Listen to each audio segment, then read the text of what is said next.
L'objectif de cette commémoration a été l'expression de notre reconnaissance auprès de vous, autorités civiles de cette ville de Genève que vous représentez, Monsieur le maire.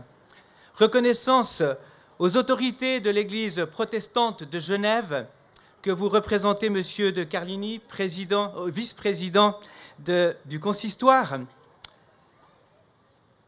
Reconnaissance également à vous, les représentants des églises de Genève qui avaient répondu à notre invitation. Mais également et avant tout, nous exprimons notre reconnaissance à Dieu qui s'est révélé dans la Bible et qui a été le centre de la réforme.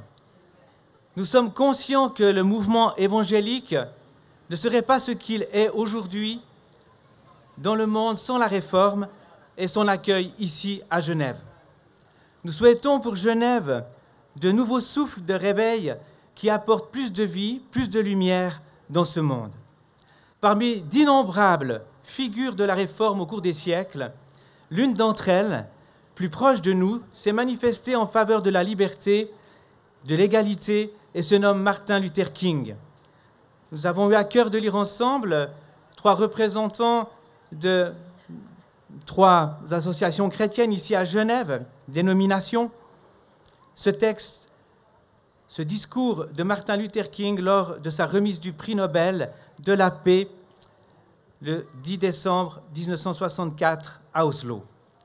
À la lecture de ce texte, nous pouvons voir en lui un précurseur de ce qui se vit ces jours dans le choix du prix Nobel 2017 pour une organisation qui a son siège ici à Genève. Les textes qui sont lus maintenant ne seront pas traduits.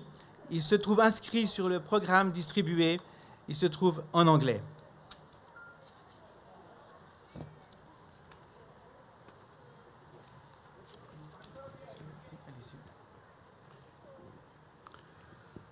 Aujourd'hui, dans la nuit du monde et dans l'espérance de la bonne nouvelle, j'affirme avec audace ma foi en l'avenir de l'humanité. Je refuse de croire que les circonstances actuelles rendent les hommes incapables de faire une terre meilleure.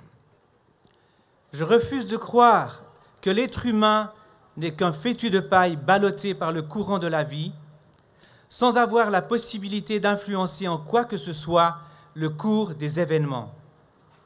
Je refuse de partager l'avis de ceux qui prétendent que l'homme est à ce point captif de la nuit sans étoiles, du racisme, de la guerre, que l'aurore radieuse de la paix et de la fraternité ne pourra jamais devenir une réalité. Je refuse de faire mienne la prédication cynique que les peuples descendront l'un après l'autre dans le tourbillon du militarisme vers l'enfer de la destruction thermonucléaire. Je crois que la vérité et l'amour sans condition auront le dernier mot effectivement. La vie, même vaincue provisoirement, demeure toujours plus forte que la mort. Je crois fermement que même au milieu des obus qui éclatent et des catons qui tonnent, il reste l'espoir d'un matin radieux. J'ose croire qu'un jour, tous les habitants de la terre pourront recevoir 3 repas par jour pour la vie de leur corps, l'éducation et la culture pour la santé de leur esprit, l'égalité et la liberté pour la vie de leur cœur. Je crois également qu'un jour, toute l'humanité reconnaîtra en Dieu la source de son amour. Je crois que la bonté salvatrice et pacifique deviendra un jour la loi. Le loup et l'agneau pourront reposer ensemble. Chaque homme pourra s'asseoir sous son figuier, dans sa vigne, et personne n'aura plus raison d'avoir peur. Nous désirons, dans ces moments de conclusion de notre commémoration, terminer en lisant un passage du livre qui a suscité la réforme, la Bible, et en lisant à trois le psaume 148. Louez l'Éternel du haut des cieux, louez-le dans les lieux élevés. Louez-le, vous tous ses anges. Louez-le, vous toutes ses armées. Louez-le, soleil et lune. Louez-le, vous toutes étoiles lumineuses. Louez-le, cieux des cieux, et vous, ô qui êtes au-dessus des cieux. Qu'ils louent le nom de l'Éternel, car il a commandé et ils ont été créés. Il les a affermis toujours et à perpétuité. Il a donné des lois et il ne les violera point. Louez l'Éternel du bas de la terre, monstres marins, et vous tous, abîmes. Feu et grêle, neige et brouillard, vents impétueux qui exécutaient ses ordres.